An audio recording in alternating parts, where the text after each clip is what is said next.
नमस्कार, मेरा नाम ज्ञानेश्वर है और आप देख रहे हैं खबरों के पीछे।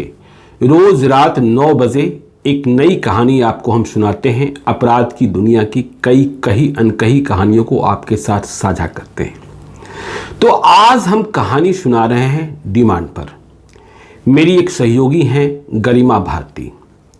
आपने लाइव सीरीज पर देखा भी होगा, देखते भी होंगे। तो गरिमा भारती पिछले दिनों पटना में ही मोनिका बेदी से मिली।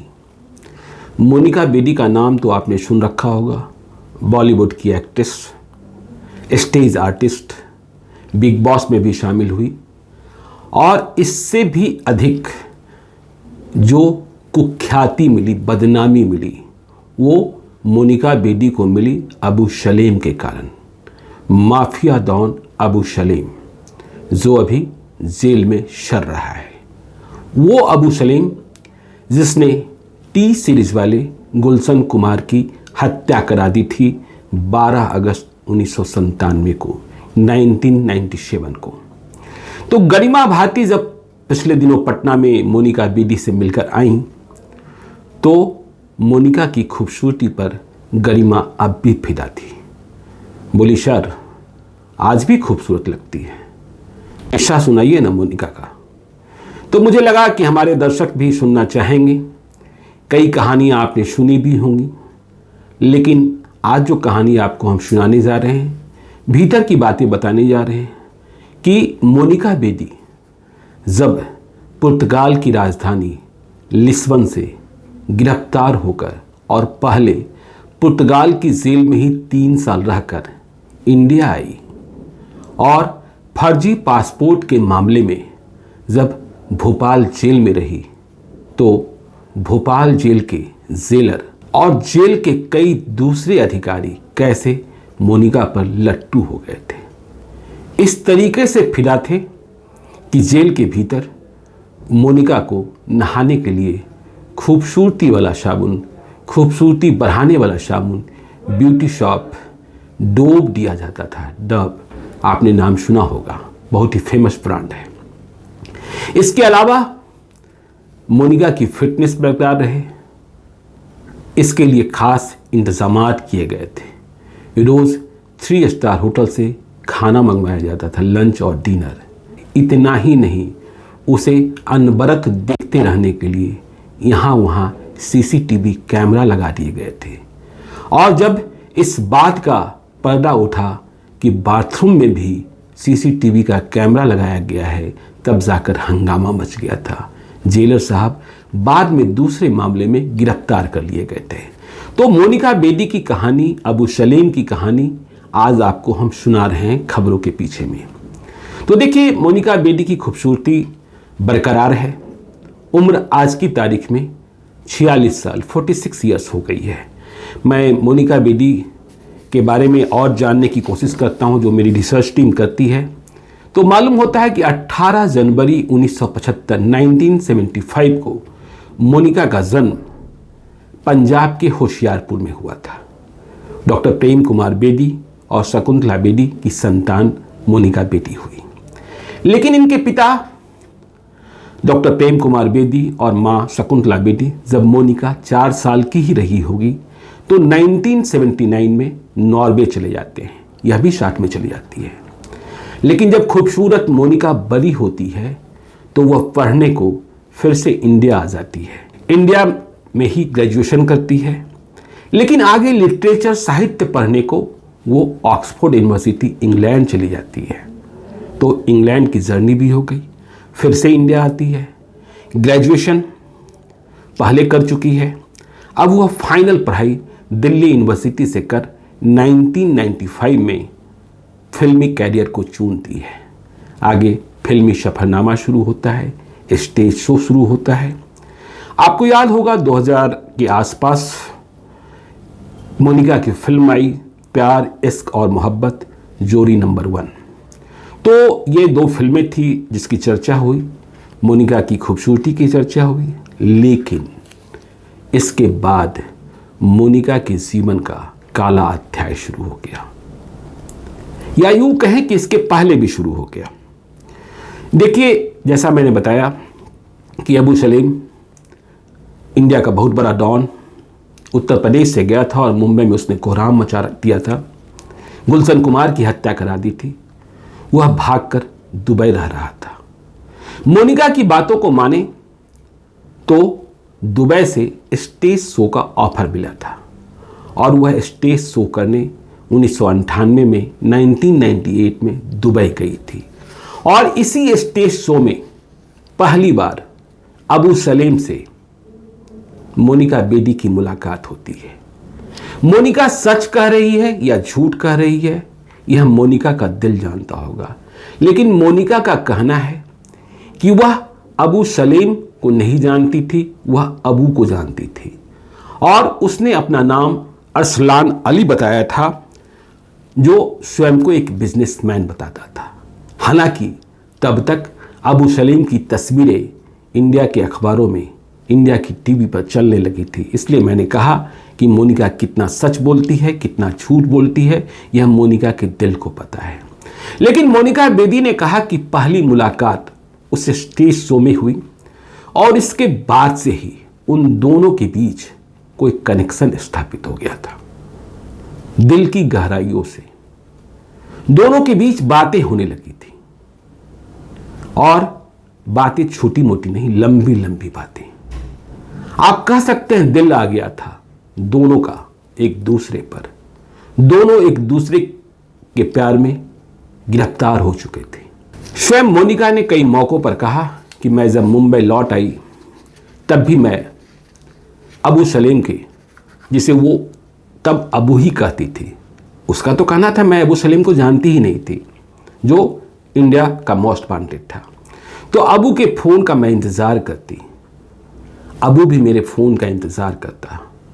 और फिर वक्त ऐसा आया, प्यार की गहराइयों में दोनों इतने नीचे उतरते चले गए, मतलब इतने डीप होते चले गए कि यदि आधे घंटे के अंतराल पर फ़ोन ना आए तो लगता था कि ज़िंदगी में कुछ अनहोनी हो रही है। तो दिन में कई कई दफ़े बातचीत होनी शुरू हो गई और दोनों क्लोज फ्रेंड से अधिक हो गए। हालांकि मोनिका कहती है कि मैं बहुत सारी बातें शेयर कर रही थी। देखिए, मीडिया ने तो यह भी कहा कि मोनिका ने अबू सलेम से शादी कर ली थी और यह बात अबू सलेम भी कहा करता था गिरफ्तारी के बाद कि लॉस एंजल्स में शादी हुई। लेकिन मोनिका ने कभी नहीं स्वीकारा कि हम दोनों ने शादी की है। तो मोनिका का कहना था कि जब बातचीत होने लगी, मैं कहता कि तुम मुंबई आ जाओ, लेकिन वो कहता मैं मुंबई नहीं आ सकता। फिर मैं उससे मिलने दुबई चली गई और जब मैं मिलने दुबई गई तो फिर वहाँ जो कुछ हुआ, अबू ने कहा, जिसे वह अरसलान अली कहती है, कि अब तुम मुंबई नहीं जा सकती हो, तुम्हारा मुंबई लौटना खतरे से समझौता करना होगा। इसके बाद वह अबू के साथ ही रह गई, मतलब अबू सलेम के साथ ही रह गई। अबू सलेम ने उसका ध्यान रखना शुरू किया। अबू सलेम और मोनिका एक दूसरे के हो गए, मतलब दिल से। शादी की बात को लेकर एक दूसरे के परस्पर विरोधाभासी दावे हैं। तो अब जहां अबू सलेम वहां मोनिका बेदी, और इंडिया की पुलिस, इंडिया की सीबीआई, इंटरपोल अबू सलेम को तलाश रही थी। लेकिन मोनिका बेदी प्यार की गिरफ्त में इस कदर आ चुकी है, यह किसी को समझ में नहीं आ रहा था। पर मुंबई की क्राइम ब्रांच को ऐसा लगने लगा था 2000 के पहले ही, या यूं कहें कि 2000 के आसपास ही, कि नहीं, मोनिका बेदी का अबू सलेम से जो रिश्ता है वह रिश्ता ठीक नहीं है और मोनिका बेदी ने अबू सलेम के लिए काम करना शुरू कर दिया है। वह अबू सलेम की वसूली में पार्टनर बन चुकी है। देखिए, यह बात मैं नहीं कह रहा हूं, यह बात मुंबई रिटर्न्स एक बड़ी फेमस किताब है मुंबई के अंडरवर्ल्ड पर, जिसे मुंबई के जाने माने जर्नलिस्ट विवेक अग्रवाल ने लिखा है। वे कहते हैं कि देखिए, मुंबई की क्राइम ब्रांच को साल 2000 में बहुत ही पुख्ता सूचना मिली। हुआ यह था कि मिल्टन फ्लास्क, आपने नाम सुना होगा, के सीईओ, चीफ एग्जीक्यूटिव ऑफिसर, सह निदेशक मतलब कम डायरेक्टर, चिरंजीव बाघानी का मालाबार हिल रोड से अपहरण हो गया था और इस अपहरण को अंजाम देने वालों में नाम आया था अली बुदेश का, जो अबू सलेम का सहयोगी माना जाता था। जब इस अपहरण कांड की तफ्तीश शुरू हुई तो मोनिका का नाम खुलकर सामने आ गया। तब तक मोनिका इंडिया में ही थी, वह अबू सलेम के साथ फाइनली नहीं भागी थी, मतलब फाइनली दुबई नहीं पहुंची थी। तो यह जानकारी मिली, एक जो किताब है मुंबई रिटर्न्स, वह कहती है कि मोनिका ने अबू सलेम को चिरंजीव बघानी के बारे में, जिनका अपहरण हुआ था, उनके बारे में सारी जानकारियां मुहैया कराई थी। और यह बात भी जांच के दौरान सामने आई थी कि जो मोनिका बेदी है, अबू के लिए, जिसे अबू सलेम कहते हैं, हफ्ते की रकम गुंडा टैक्स की जो वसूली होती थी वह मुंबई से हवाला के जरिए न्यू जर्सी या अन्य देशों में भेजी जाती थी। तो इतनी सारी जानकारियों के बाद अब मोनिका बेदी भी मोस्ट वांटेड हो गई थी अबू सलेम के साथ साथ। जब इंडिया की पुलिस, इंडिया की सीबीआई, इंटरपोल ने अबू सलेम और मोनिका बेदी दोनों को तलाशना शुरू किया तो मालूम हुआ कि ये अब दुबई में भी नहीं है। दुनिया के कई देशों में इनके ठिकाने मिलते रहे, लेकिन वहां तक पहुंच नहीं बन पा रही थी, सटीक सूचना नहीं मिल पा रही थी। पर साल 2002 में इंडिया की सीबीआई को यह पक्की खबर मिल गई कि अबू सलेम और मोनिका बेदी दोनों पुर्तगाल में रह रहे हैं, पुर्तगाल की राजधानी लिस्बन में रह रहे हैं।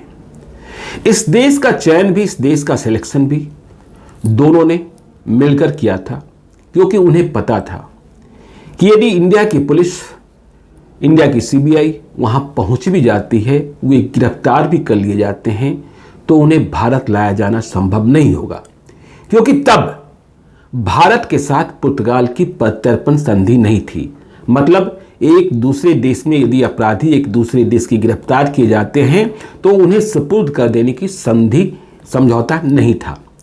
और संधि के मामले में, प्रत्यर्पण संधि के मामले में तब तक इंडिया का जो रिकॉर्ड था वो बहुत ही खराब रहा था। यदि हम गुलशन कुमार हत्याकांड की ही बात कर लें तो आपको मालूम होगा कि गुलशन कुमार हत्याकांड में जो अन्य फरारी रहे, जो हत्या के बाद भाग गए थे, उनमें इंडिया की गवर्नमेंट ने संगीतकार नदीम सैफी, जिनका नाम आया था, उनके बारे में यह जानकारी मिलने के बाद भी कि वो इंग्लैंड में है, उन पर गुलशन कुमार की हत्या का आरोप है, लेकिन सब कुछ के बावजूद नदीम सैफी को इंडिया नहीं लाया सका था। तो खैर, तो ये इंडिया का रिकॉर्ड खराब था प्रत्यर्पण के मामले में। थी किसी प्रकार से बहुत बड़ा ड्रग सरगना हुआ करता था इकबाल मेमन, जिसे बहुत लोग इकबाल मिर्ची के नाम से भी जानते हैं।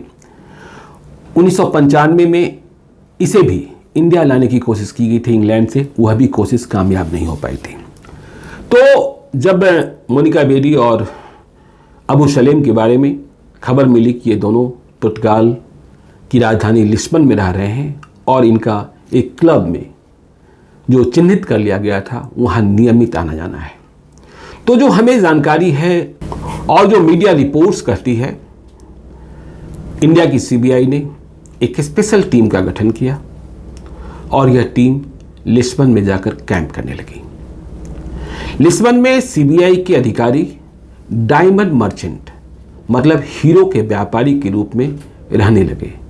वे उस क्लब में जाते थे जहां मोनिका आती थी। मोनिका बेदी की पहचान के बारे में कहा जाता है कि मोनिका बेदी को तो बहुत पहले पहचाना जा चुका था, लेकिन मोनिका बेदी के माध्यम से अबू सलेम के ठिकाने तक पहुंचना ज़्यादा जरूरी था, इसलिए वक्त लगता चल रहा था। खैर, रैकी हुई और मोनिका बेदी कहाँ से आती है, कहाँ से जाती है, यह सब कुछ सीबीआई वालों ने जानकारी हासिल कर लिया। डायमंड मर्चेंट के रूप में रहते हुए, हीरा व्यापारी के रूप में रहते हुए आखिरकार अक्टूबर 2002 में अबू सलेम और मोनिका बेदी दोनों गिरफ्तार कर लिए गए। दोनों एक दूसरे के साथ ही रह रहे थे। दोनों ने गिरफ्तारी के वक्त पति पत्नी का ही परिचय दिया था और यह मालूम हुआ कि कि ये मोनिका बेदी फर्जी पासपोर्ट, फौजिया उस्मान के नाम से ये फर्जी पासपोर्ट बना था मोनिका बेदी का। मतलब ये मोनिका बेदी जो पंजाबी अब फौजिया उस्मान के नाम से वहाँ पुर्तगाल की राजधानी लिस्बन में रह रही थी। गिरफ्तारी के बाद भारत नहीं लाया जा सका, जैसा मैंने आपको बताया, तो इसे इन दोनों को पुर्तगाल की जेल में ही भेज दिया गया। वहाँ भी लंबी लड़ाई चली। 3 साल तक ये दोनों पुर्तगाल की जेल में कैद रहे।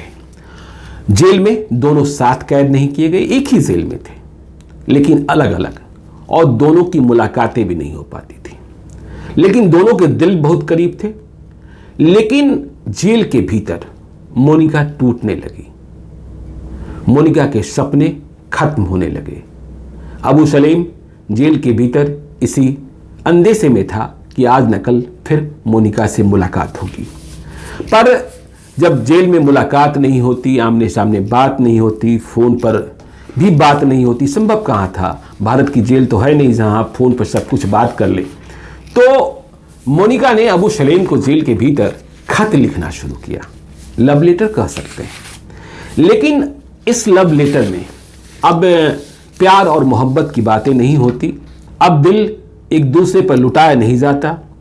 अब मोनिका की खत में जो अबू सलेम के नाम होती थी, उसमें वह लगातार रहस्यमय होती जा रही थी।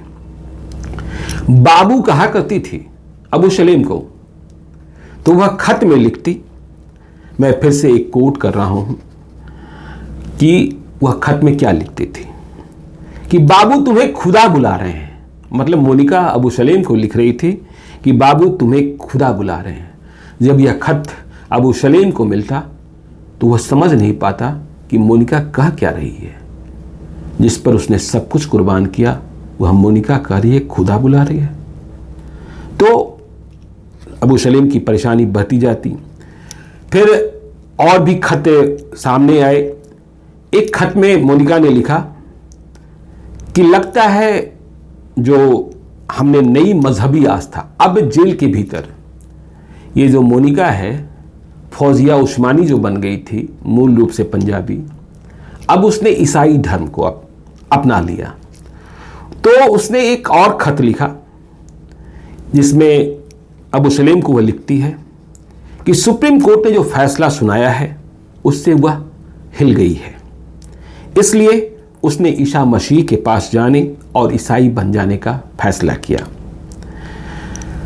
तो ये जेल के भीतर लव लेटर का आदान प्रदान हो रहा था। 3 साल इसी में गुजर गए। 3 साल के बाद मोनिका बेदी और अबू सलेम को इंडिया की सीबीआई वहाँ प्रत्यर्पण संधि में जो समझौता हुआ भारत लेकर आई। जो मैं पुराने रिकॉर्ड देखता हूँ कि सीबीआई की डीआईजी ओम प्रकाश चटवाल और डीएसपी देवेंद्र परदेसी दोनों को वहाँ से लाने गए थे। लेकिन इंडिया लाए जाने के पहले पुर्तगाल की सरकार ने कुछ शर्तें रखी। अब शर्तें क्या थी यह भी समझने की बात है, और भारत सरकार ने किन शर्तों पर दोनों को यहाँ लाया। शर्त यह हुई कि 25 साल से अधिक की सजा नहीं सुनाई जाएगी इंडिया में, और मृत्युदंड नहीं दिया जाएगा। जबकि गुलशन कुमार की हत्या के ये आरोपी थे। तो इसके साथ ही जब प्रत्यर्पण की तैयारी शुरू हो रही थी तो भारत की सरकार ने अबू सलेम और मोनिका बेदी को लाने के लिए जो इंडिया में केसेस थे उन्हें कम करना शुरू किया। तब अबू सलेम के खिलाफ इंडिया में 24 मामले थे, लेकिन जब लाया गया तो यह लिस्ट गुलशन कुमार की हत्या के बाद भागने के आरोपों तक सिमट कर रह गई थी। मोनिका बेदी के खिलाफ फर्जी पासपोर्ट का मामला रह गया था।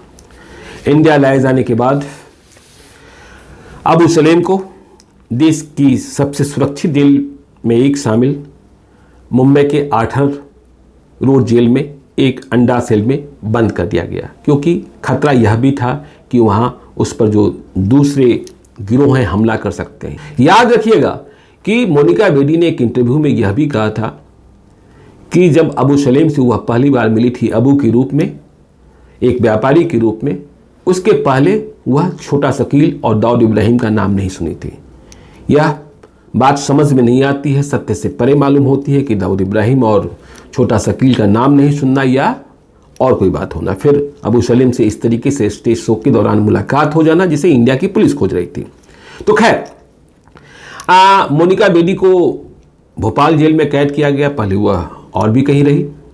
भोपाल जेल में जब वह आ गई तो दोनों के बीच संबंध और दूर हो गए। अबू सलीम ने तो अपनी व्यवस्थाएं जेल में टाइट कर ली थी। अबू सलीम के जो लोग थे उनकी देखभाल करते थे। पर यहाँ मोनिका बेदी भोपाल की जेल में अपने हिसाब से, अपनी खूबसूरती के हिसाब से, क्योंकि वह खूबसूरत तो है ही, जेल के अधिकारी ही मोनिका बेदी की खूबसूरती पर लट्टू होने लगे। मोनिका बेदी को जहां रखा गया वहां आसपास सीसीटीवी कैमरे लगाए गए। सुरक्षा के लिहाज से ठीक था, लेकिन बाथरूम में जब सुरक्षा के नाम पर सीसीटीवी का कैमरा लग गया, वह भी एक महिला के बाथरूम में जहां वह स्नान करती थी, तो इस बात को लेकर हंगामा मचा। और यह खुलासा भी कांग्रेस पार्टी के एक नेता ने मध्य प्रदेश में किया था। तब यह बात और खुलकर सामने आई कि जो भोपाल जेल के जेलर थे, जिनका नाम था पुरुषोत्तम सोमकुंवर, वे मोनिका बेदी का बहुत ही विशेष ख्याल रख रहे थे जेल के भीतर। अब सोचिए, अबू सलीम की हम पत्नी नहीं कहते हैं क्योंकि मोनिका स्वीकारती नहीं है। अब वह ईसाई धर्म भी स्वीकार चुकी थी। आपको याद हम यह भी करा दें कि जब अबू सलीम और मोनिका बेदी को इंडिया की सीबीआई पुर्तगाल से लेकर मुंबई आ रही थी, इंडिया में रास्ता भाया कायरो था, लिस्बन से कायरो, कायरो से मुंबई। तो इस लंबी हवाई यात्रा के दौरान जहाज के भीतर मोनिका बेदी और अबू सलीम को दोनों को अलग अलग स्थानों पर बिठाया गया था, लेकिन दोनों ने एक दूसरे को एक बार भी, विशेषकर अबू सलीम तो देख लिया करता था आंखें इधर उधर कर, लेकिन मोनिका ने एक बार भी अबू सलीम को देखने की कोशिश नहीं की थी। मोनिका ने अबू सलीम को देखने की बजाय अपना ध्यान बाइबल पर टिका रखा था, क्योंकि वह ईसाई धर्म को स्वीकार चुकी थी। तो खैर, भोपाल जेल की हम बात कर रहे थे, सीसीटीवी की बात कर रहे थे। तो ये जो पुरुषोत्तम सोमकुंवर थे, जेलर थे, मोनिका का ख्याल इतना रखते कि मोनिका को ब्यूटी प्रोडक्ट्स चाहिए थे, नहाने के लिए अच्छे साबुन चाहिए थे। बाजार में सबसे ब्रांडेड शॉप, बाथिंग शॉप, नहाने का साबुन उस ज़माने में डोव हुआ करता था, डव जिसे कहते हैं, तो डव साबुन मंगाकर इसको दिए जाते थे। इसके अलावा जो फेशियल क्रीम्स चाहिए थे या और भी कुछ चाहिए था, वह सब कुछ उपलब्ध कराया जाता था। कहा यह भी जाता है कि मोनिका के लिए सुबह का ब्रेकफास्ट, दिन का लंच, रात का खाना, डिनर, वह भोपाल के अच्छे अच्छे होटलों से मंगवाया जाता था। मतलब मोनिका की हर ख्वाहिश को पूरा करने की कोशिश ये जेलर, और ये जेलर ही नहीं, जेल के और कई दूसरे लोग भी किया करते थे। इसी कारण में, इसी चक्कर में यह राज भी फटा। और आगे जब इस सेवा भाव के बदले जेलर पुरुषोत्तम सोमकुंवर को मोनिका बेदी से या उनके हमदर्दों से या उनके शुभचिंतकों से जो जेल के बाहर थे, या यूं कहें कि अबू सलीम से, कुछ लोग कहते हैं कि जब तक भोपाल जेल में वह रही तब तक अबू सलीम ने ख्याल भी रखा। क्या मिलता था किसी को पता नहीं, लेकिन 1 मार्च 2012 को जब इंदौर की लोकायुक्त टीम ने इसी जेलर पुरुषोत्तम सोमकुंवर के ठिकानों पर छापेमारी की, तो 7 करोड़ रुपए से अधिक की नाजायज संपत्ति जब्त हुई थी। फिर ये भी गिरफ्तार कर ये जेलर जो मोनिका बेदी को नहाने के लिए डव साबुन दिया करते थे, वे उसी जेल में बंद कर दिए गए थे। हालांकि मोनिका तब तक रिहा हो चुकी थी और अब मोनिका फिर से अपना पैर स्थापित करने की कोशिश कर रही है। बिग बॉस में गई थी, मैंने आपको बताया ही। यह भी मैंने बताया कि आज की कहानी सुनाने की प्रेरणा मुझे इसलिए मिली कि मेरी एक सहयोगी गरिमा भारती पिछले दिनों एक शो में गई थी पटना में, डायमंड एग्जीबिशन लगा था, वहाँ मोनिका बेदी से मुलाकात हो गई थी। तो आज हमने आपको मोनिका बेदी और अबू सलेम का किस्सा सुनाया है। जेल के भीतर कैसे वो डव साबुन से नहाती थी यह भी बताया है। तो आज की कहानी आपको ज़रूर अच्छी लगी होगी। आज के लिए इतना ही। चलते चलते एक और अनुरोध कि यदि अब तक आपने हमारे YouTube चैनल खबरों के पीछे को सब्सक्राइब नहीं किया है तो ज़रूर कर दीजिएगा, और यदि इस वीडियो को आप फेसबुक पेज के माध्यम से देख रहे हैं तो पेज को लाइक कीजिएगा। एक निवेदन यह भी कि यदि आप मुझे कोई कहानी बताना चाहते हैं, कोई परामर्श देना चाहते हैं या कोई और जानकारी साझा करना चाहते हैं तो आप हमें gyaneshwarlive@gmail.com पर मेल कर सकते हैं। आप अपना नंबर भी लिखकर भेजें, संक्षिप्त में जानकारी दें। ज़रूरत होने पर हम आपसे अवश्य संपर्क करेंगे। तो दीजिए इजाज़त। कल रात फिर मिलते हैं एक नई कहानी के साथ ठीक 9 बजे।